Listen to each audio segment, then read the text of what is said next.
Viewers, the latest news about Ethiopia Tigray crisis is that viewers, a week after reaching an agreement with the Ethiopian Prime Minister to withdraw from the country's Tigray region, the Eritrean forces have not showed any signs of leaving.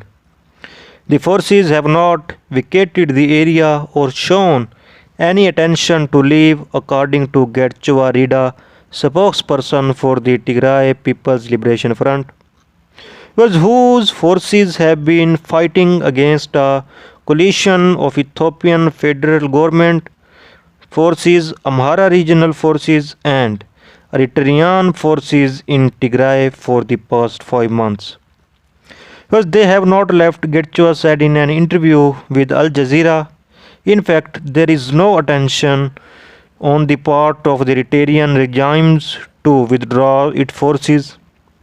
The Ethiopian Prime Minister Abiy Ahmed announced last week that Eritrea had agreed to withdraw its troops days after he stated their presence in the region. The announcement followed increased diplomatic pressure as well as accusations relating to crimes committed in Ethiopia's northern Tigray region.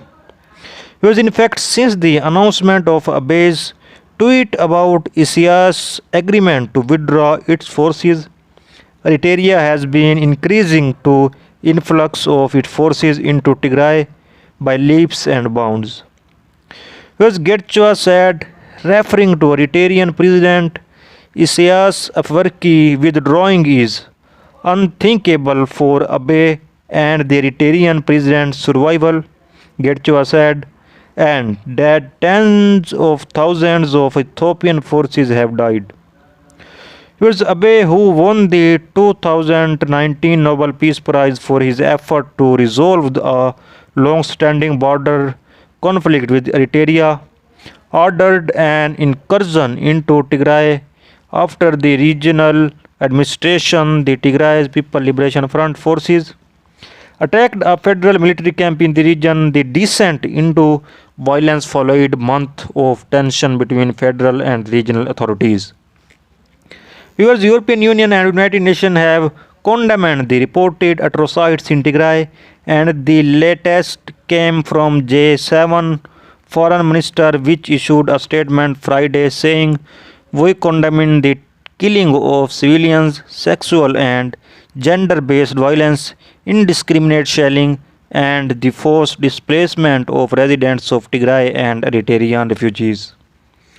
The months of fighting have caused at least $1 billion of damage to the infrastructure in Tigray, according to the Ethiopian government, and Eritrean and Ethiopian authorities have not confirmed the withdrawal.